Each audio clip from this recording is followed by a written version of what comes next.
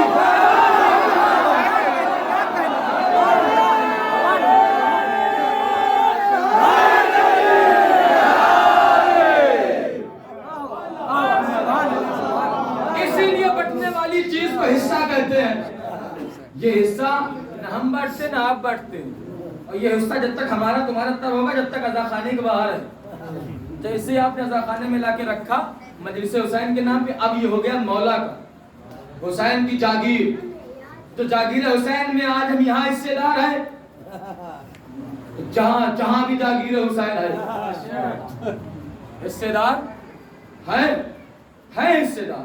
اور اس کی دلیل بھی میں انشاءاللہ کسی مجلس میں بتاؤں گا کہ اگر حسین ایک قطرے آنسو پہ جنت دے دے تو حیرت کی بات نہیں ہے, کیونکہ بھائی مالک میں ہوں.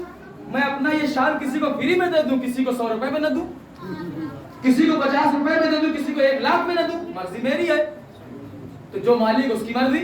خیر آئیے سرکار, ایک تو حصہ اس لیے کہتے ہیں تبرک.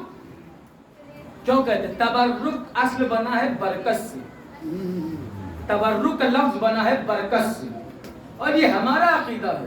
اور اگر عقیدہ نہ ہو تو پہلے تجربہ کرو کہ مجلس حسین کا حصہ جب بھی لے کر ہم تبرک گھر جاتے ہیں تو اس تبرک کی برکت سے ہمارے گھر کی روزی میں برکت ہوتی ہے, ہمارے گھر میں برکت ہوتی ہے. اور ایسی برکت ہوتی ہے کہ کھانے والے 1 ہو یا 10, نہ تبرک کم ہوتا ہے نہ رزق کم ہوتا ہے.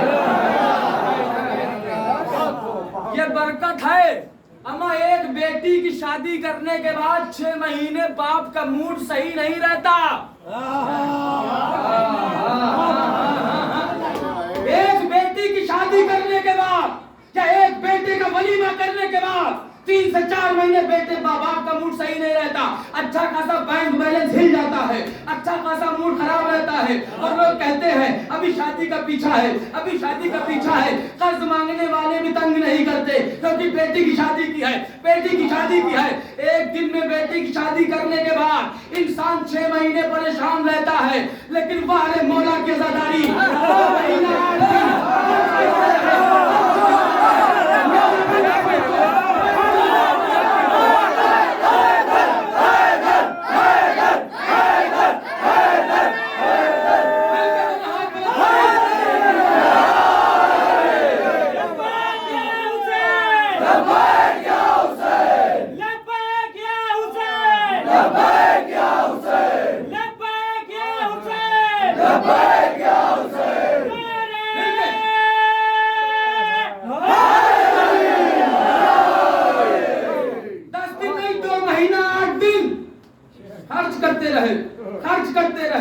خرچ کرتے رہے. اور جیسے ہی 9 ربیع الاول آئی, شادی بیٹی کی شادی کے بعد جیسے ہی بیٹی رخصت ہوئی, چہرہ ایسا بنا رہے ہیں کہ واقعی لٹ گئے.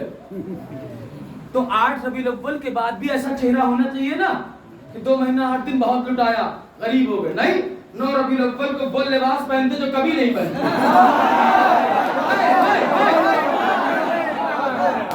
9 ربیع الاول کو وہ خوشی مناتے جو کبھی نہیں مناتے, اور اتنی شان سے خوشی مناتے ہیں, اتنی شان سے کہ کوئی کہہ سکتا ہے کہ یہ 2 مہینہ 8 دن لٹا کے آئے ہیں. کوئی کہہ سکتا ہے 2 مہینہ 8 دن. یہی تو دنیا پریشان ہے کہ آخر انسان جب کہیں وقت لگاتا ہے یا پیسہ لگاتا ہے